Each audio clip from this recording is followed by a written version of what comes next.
And we are filming whenever you want to start. I'm going to start right now, Clara. Oh, do it. Whether you like it or not. So anyways, I've been asked basically how, why, and what of the production of Moonshine Bigfoot, because we have a pretty interesting one, a little more old school, but it also has my normal psychosis of refinement as well, as far as both I'm working on the script while I'm also working with Steve Ellis doing pencils. This right here are finished Steve Ellis pencils. As you can see, really well constructed. Now, why I did certain things to change it. As you can see, if we move over here, here are my finished pencils. So you can see I moved some things, I refined some things, rectified perspectives, and fixed some storytelling. So I'll show you what I did here real quick.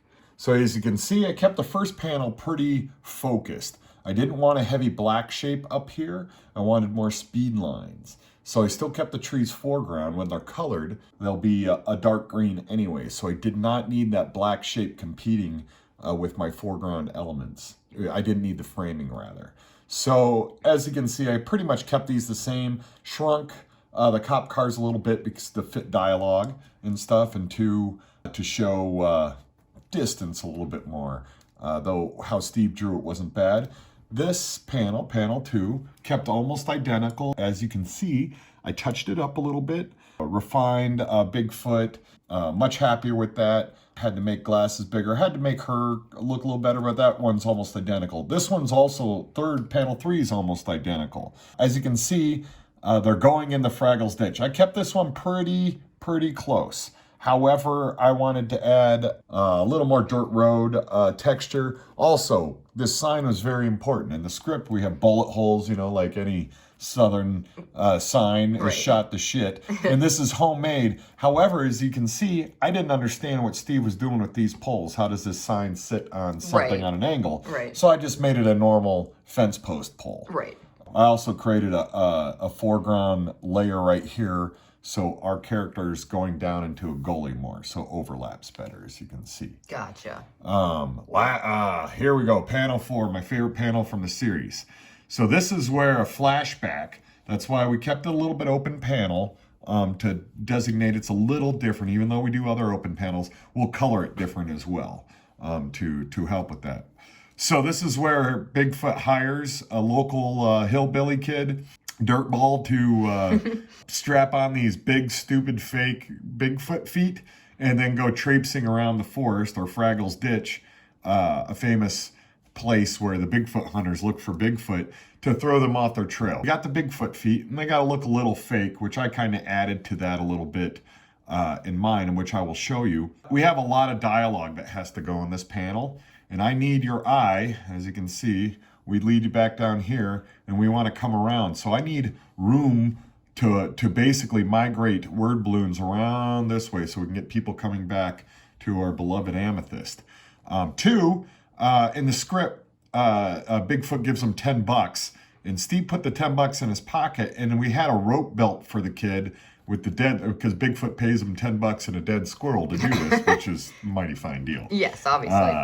I thought it was better if we put the squirrel back in the rope belt and then put the $10 in his hand so you can visually see the $10 rather than this little esoteric niche triangle in the corner of his pocket. 2, great figure work from Steve, but I thought we could counterbalance a little bit, so he's kind of walking kind of like comically robotic, like kids will do, like over-exaggerate things. 3, I thought Bigfoot was a little close. So as we move over here now, I changed this. I thought it was very important to show that he's creating Bigfoot tracks. Where the trail of the tracks. Yeah, Steve only has one. So I came in and made it a whole path and made it like this little path that's like going into a magical forest. I added a log because this is Alabama, Georgia wildlife, so I added a little lizard. You can see Bigfoot's way smaller, but now, as you can see, as we come over to this panel, I'm going to be able to put huge amount of dialogue right here, then a huge amount of dialogue right here, and this leads us into this panel. There we go. Excuse me. Quit coughing, Claire. I apologize. I thought it was more important then to have her head bigger because we got a lot of medium shots in a row. and it's a good portrait shot. She's not saying a ton. I enlarged it a little bit. Steve's been drawing her glasses too small, off spec, but we're fixing that. He's caught it now. So as you can see, I've been enlarging them. She has a shorter chin and jaw than Steve sometimes draws her, so I will rectify that as well. 2, he had her hair coming out of her headband suddenly, and then later on it goes back in. So I put it back in the headband, but kept the same energy of the hair. Right. So see, that's the importance sometimes. The energy's right, the intent is right, but the physicality is wrong. So you gotta justify those somehow. Find the in-between. Yeah. Find a solution. And the last one, I just I straightened the car a little bit. Steve has a great shot here, Bigfoot leaning over his shoulder, looking at Amethyst, talking with a wry smile. I rectified the hands because it didn't look like he knew how to drive a car, where his hands were. And it gave him a little bit more distance, but that's harder to tell because he has really long arms. Move the camera down so we don't see the hood of the car as much. We just see the blower outside the window and blah, blah, blah. So as far as motion goes on this page now, so you got a nice open panel that leads us in from left to right.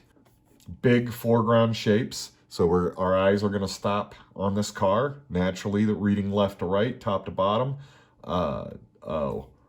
We go to panel 2. Panel 2 leads us directly to panel 3 because they're facing it. Panel 3, opening, we'll have word dialogue balloons. Everything leans, the X of the design leans us back over here, which word balloons will help. We follow the trail, leads us to Amethyst. And then your eye naturally is going to want to go to Bigfoot, which leads us out of the panel. And then here we go, final inks. And let me pull this up, set this over here. Now we can see the start. Here's the start, and here's the finish. This is my favorite panel of the little hillbilly kid. It's great. Get a close-up of it. Yeah. It's my favorite panel of the book so far. But we have them, the reason this is so complicated too, I want you to slow down and look at this panel. Right. So that's another thing I can talk about one time in a video is speed of how fast people read things, because it can control time in a comic book too. And not many people know that and or utilize it. Right. So I'll do that in a future video. Until then, I love you all. And that's it. Until next time. Bye. Bye.